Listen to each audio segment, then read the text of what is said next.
오늘은 그 지원 사업 중에서 그 뭐 창의 인재 관련해서 뭐 스타트업이라든지 뭐 아이디어 상품들이라든지 이런 것들을 이렇게 준비하고자 하는 그 좀 젊은 청년분들께 그 몇 가지 팁을 좀 공유해드리고 싶어서 영상을 올립니다.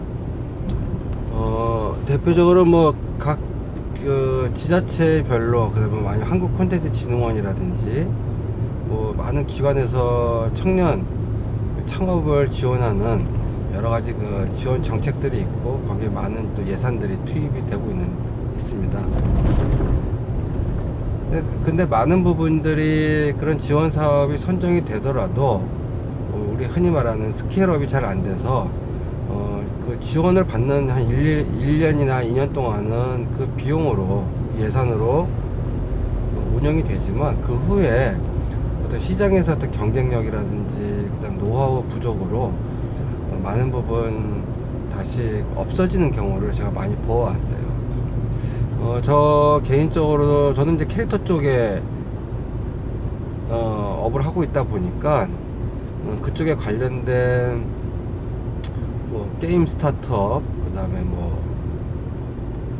캐릭터 관련된 상품, 그다음에 이런 것들을 통해서 본인들의 아이디어를 내시고 그걸로 이제 시장에서 내가 사업을 한번 해보겠다라고 오시는 이런 제안서들을 많이 심사를 해 보았던 경험도 있고, 그때보다 느끼는 것이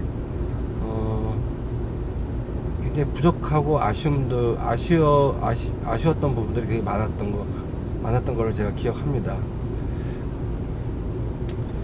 우선은 이런 것들을 준비하시고 생각하시는 분들이 계시다면은 제가 몇 가지 좀 노하우를, 그리고 지원 사업을 받는 기간, 아니면 지원 사업을 받지 않더라도 최소한 어떤 실패를 줄일 수 있고 성공에 좀 더 한 발짝 갈 수 있는 방법들을 한번 몇 가지 말씀을 드리고자 합니다. 그 중에 먼저는 시장 조사를 충분히 꼭 하십사 라고 말씀을 드리고 싶어요. 많은 분들이 오프라인에서 자기의 어떤 단편적인 경험에 의존하는 경우도 있고요.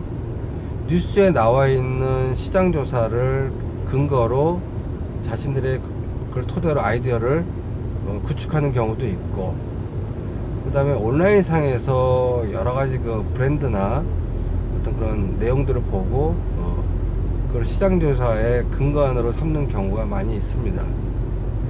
근데 사실 그런 시장 조사의 내용들은 아주 단편적인 시장 조사거든요. 그러니까 내가 사업을 하고 내가 창업을 준비하고 스타트업을 준비하는데 그런 단편적인 것을 가지고 만약 내 돈을 다 쓴다, 되겠지라는 기대감을 갖고 한다, 내가 확신이 있더라도 실제 시장은 내가 해보지 않는 이상은 모르는 거죠. 근데 그런 것들을 갖고 아주 부족한 부분으로 시작을 하는 경우는 거의 90% 이상 실패를 합니다. 시장 조사를 하시려면은 실질적으로 보이지 않는 부분들을 내가 발췌내서 분석할 수 있어야 되는데, 보이지 않는 부분이라는 것은 온라인이나 이런 내가 갖고 있는 경험으로는 파악하지 못했던 것들을 먼저 파악하라는 겁니다. 예를 들어서 제가 이제 캐릭터 쪽에 있으니까 캐릭터 이야기만 좀 국한해서 말씀을 드릴게요. 캐릭터 시장 조사를 보통 어디로 가세요 물어보면 대부분 처음 시작하는 분들이 백화점, 할인점, 온라인 쇼핑몰, 그 다음에 텀블벅, 와디즈와 같은 크라우드 펀딩 사이트, 그리고 그 다음에 이제 카카오나 라인 캐릭터 전문 매장을 갑니다. 카카오나 라인 매장을 가셨을 때는 보이는 것을 보고 이 중에서 이런 걸 하면 잘 팔리겠지?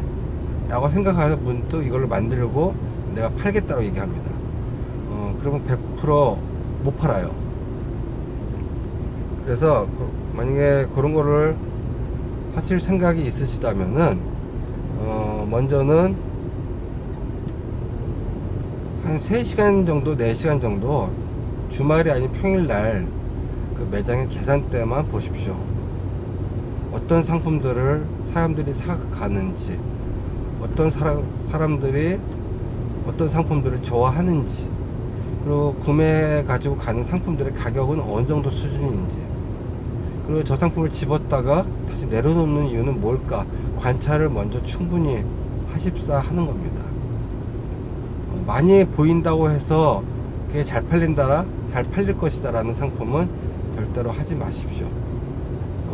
보이는 것과 실제 판매되는 것은 굉장히 다를 수 있기 때문에 말씀을 드리는 거고요.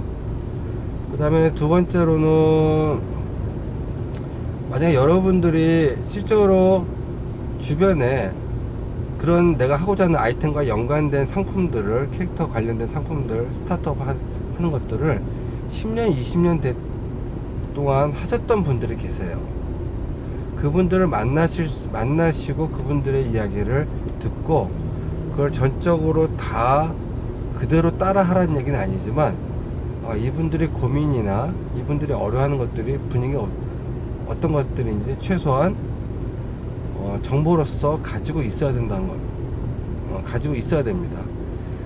그런 정보를 파악하기 가장 손쉬운 방법은 최소한의 비용으로 협회나 단체 이런 데 가입을 하셔서 그분들이 모이는 자리나 아니면 그분들이 활동하는 어떤 그런 세미나, 포럼 이런 데 많이 참여를 하십사 하는 겁니다. 단 주의해야 될 점은 그런 모임의 자리에서 자기의 치부를, 누구든지 자기 치부를 드러내려고 하는 사람들은 없습니다. 다 우리 사람들은 있잖아요. 모든 사람의 마음은 자랑하고 싶어 하죠. 잘 안 되더라도 잘 되는 것처럼, 잘 된다라고 스스로를 또 각인시키기 위해서 이야기하는 경우도 있고. 근데 매출이 진짜 높은 대기업의 그 실무자나 책임자급들은 그런 협단체에 참석하기가 쉽지가 않습니다. 그 협단체가 어떤 도움이 돼서 안 돼서의 문제가 아니라 바빠요. 오늘도 어떤 매장의 어떤 문제점들을 해결해야 되고, 바이어 만나야 되고, 그런 협단체 모임 자체를 참석할 수 있는 시간적 여유가 없고, 거기서 네트워크 가지기도 버겁습니다. 오히려 그 시간에 회사가 갖고 있는 데이터가 많거든요. 그거를 분석하기도 사실은 굉장히 시간적으로 쫓기기 때문에 거기까지 기대하는 거는 무리니까, 어느 정도 나름대로 제가 말씀드렸던 선에서 정해서 참고 정보를 득하는 범위 내에서 말씀하시고요. 그런데 가입하시고 나서는 만약 이 협회가 활동을 안 한다, 그럼 그 사무국에다가 전화를 하세요. 문의를 하세요. 아니, 내가 이런 부분이 가려운데 이런 걸 도와줄 수 있지 않느냐, 이런 거 도움 받을 수 있는 게 없느냐 라고 물어보시면 오히려 쉽게, 그래도 최소한의 가입할 때 회비 내실 거 아닙니까? 회비 내는 것은 충분히 본전을 뽑을 수 있는 정도는 뽑으실 수가 있습니다. 그리고 그 다음에 거기서 만약에 알게 됐던 많은 그 전문가 분들이 계실 거예요. 그분들을 공개적인 자리에서 하지 마시고요. 제가 이런 걸 준비하려고 하는데 사장님 생각은 어떻습니까? 라든지 그런 내용들을 개별적으로 만나서 들으세요. 본인들의 아이디어. 그러면 오히려 경험이 많으신 분들이 부정적으로는 얘기할 수도 있고 긍정적인 얘기할 수도 있는데, 굳이 그분들에게 네가 나를 내 이런 아이디어를 이해를 못해서 그래 라고 마음속으로만 생각하세요. 이분 이렇게 바라보고 있구나. 그래, 안 되는 이유들이 이런 거였구나. 이분들 입장에서 이렇게 받아들이고 접근을 하셔야 문제가 안 되고, 오히려 거기에 새로운 대안들이 나올 수 있고요. 또 하시다 보면은 그런 분들이 이 아이디어가 좋네, 그럼 나랑 어떻게 해볼까 라는 어떤 비즈니스 협업 체계도 구축하실 수가 있습니다. 자, 그 다음에 가장 중요한 거, 판매처.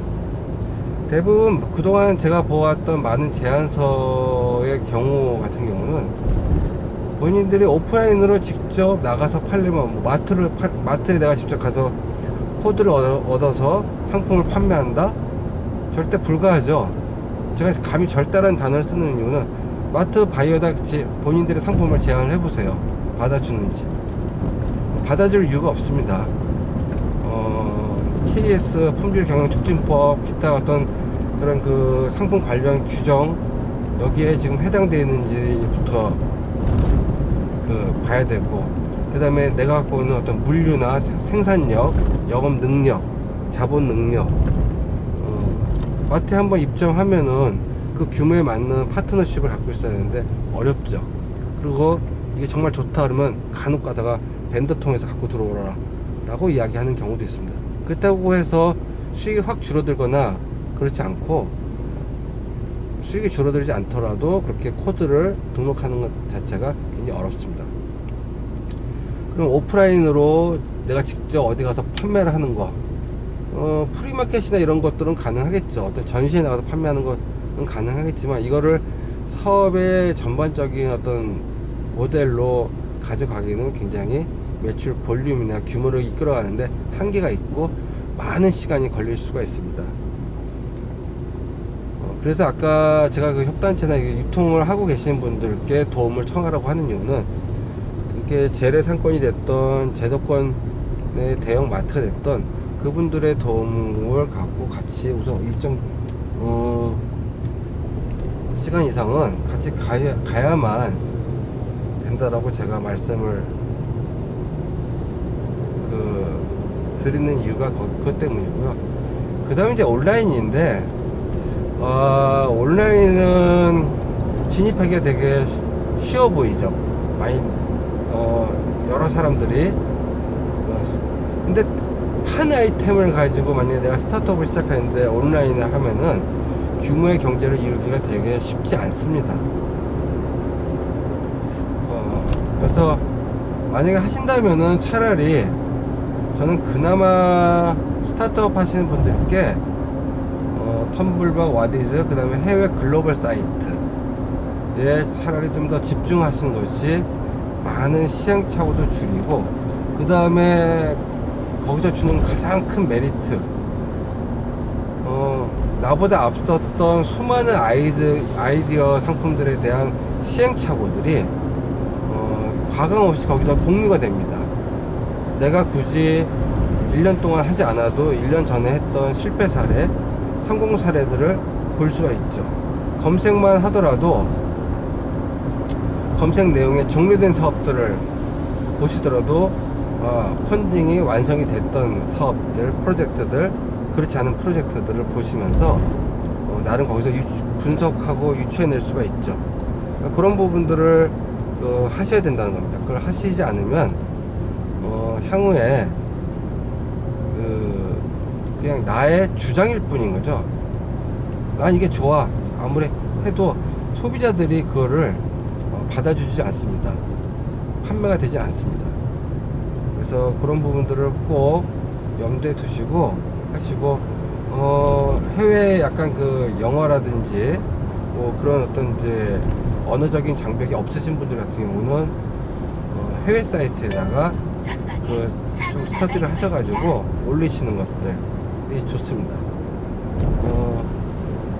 약간 거기에 대한 두려움이 있으실 수가 있을 거예요. 대부분 성공하는 어떤 그 크라우드 펀딩 쪽은 그렇게 많은 가능성이 있음에도 불구하고 요즘은 이제 스토리텔링이나 시제품들이 나오지 않으면은 어렵고, 정말 융복합적인 아이템들, 그러니까 뭐 스마트폰과 연동된다든지 그런 아이템들이 부합이 안 되고 단순한 어떤 상품으로는 정말 디자인적인 경쟁력이 없으면 성공하기가 되게 어렵습니다. 그럼에도 불구하고 오히려 그게 낫다는 거죠.